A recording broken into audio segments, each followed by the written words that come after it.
In this video, I will turn this pile of trash into this crazy train engine.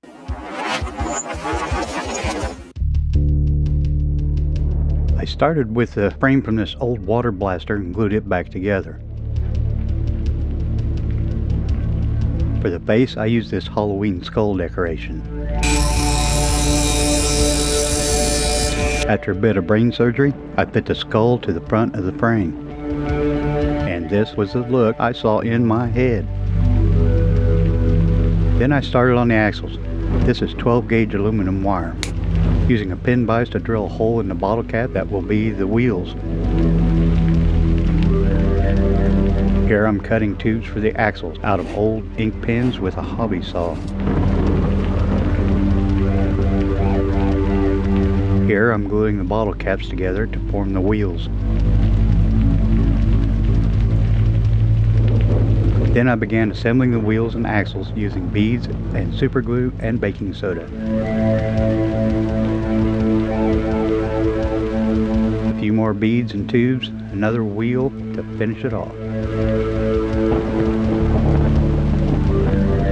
First set is done, only 4 more to go. Then I installed all 4 of the wheel sets to the frame.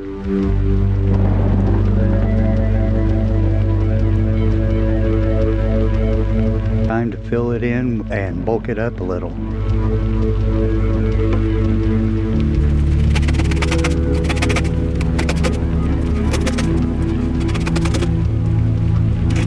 I used a zip tie to hold the can while I glued it in place.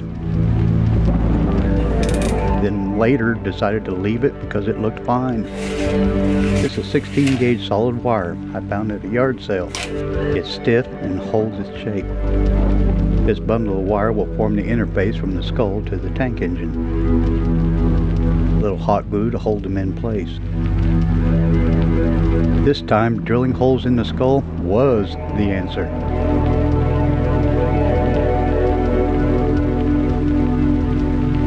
Here I'm inserting the wires in just the right locations for the desired effect and control.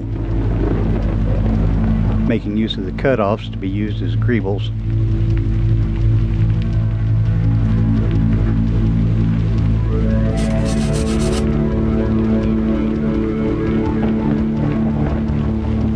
Time for more parts.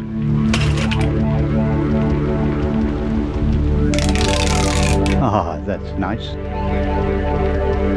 I think I got a pack of 4 of these at the dollar store. More zip ties.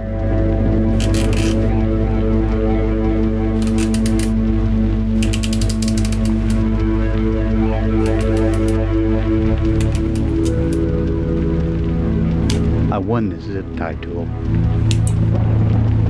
I think this is a spray bottle part. Maybe the top.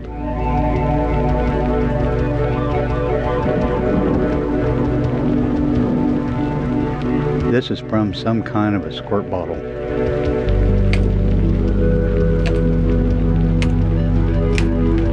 These were from a small water pistol. I glued one to each side and then attached the crinkled tubes.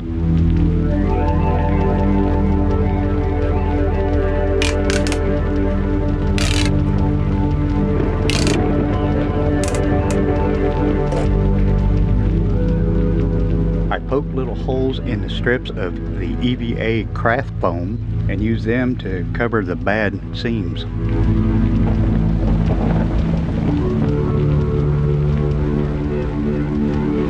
I glued this piece in place, then trimmed it with my craft knife.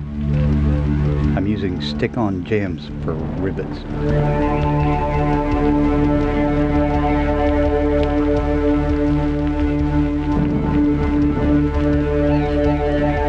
And smaller gems for smaller rivets. Montage. That's enough. This piece of EVA foam will make it easier to mount the next part. And I about lost my head there. More more greebles from bottle caps. They had to remove it and reposition it. More parts.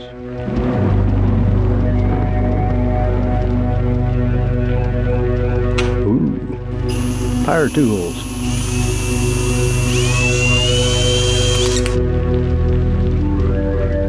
A few little gears for interesting effect, but not quite steampunk.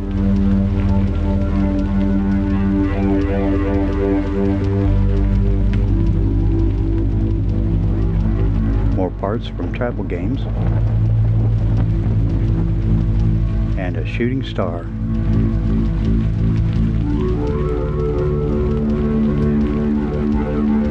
And now more rivets.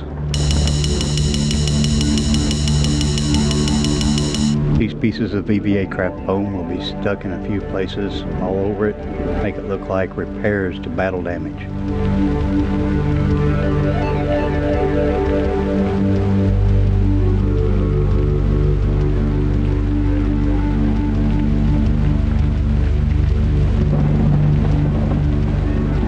My servo skull needs a weapon.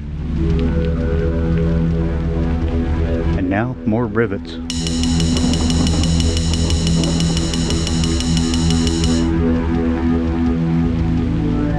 Dark, then light primer. Now it's time to paint.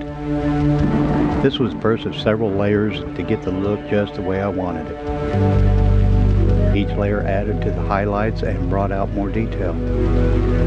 Added some white to my paint for more of a bone look.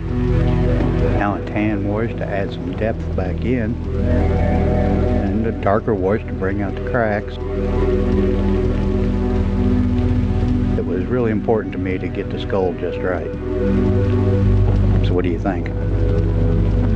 The rest goes pretty quick, starting with blue on the frame. A couple of coats of red on the tank. And then a few shades of green.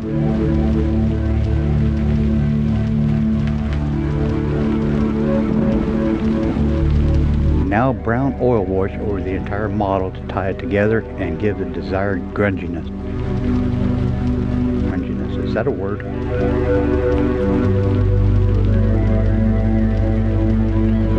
And finally, some silver highlight. I hope you enjoyed the show. Let me know in the comments. If you made it this far, you are a very special person and friend. Thank you.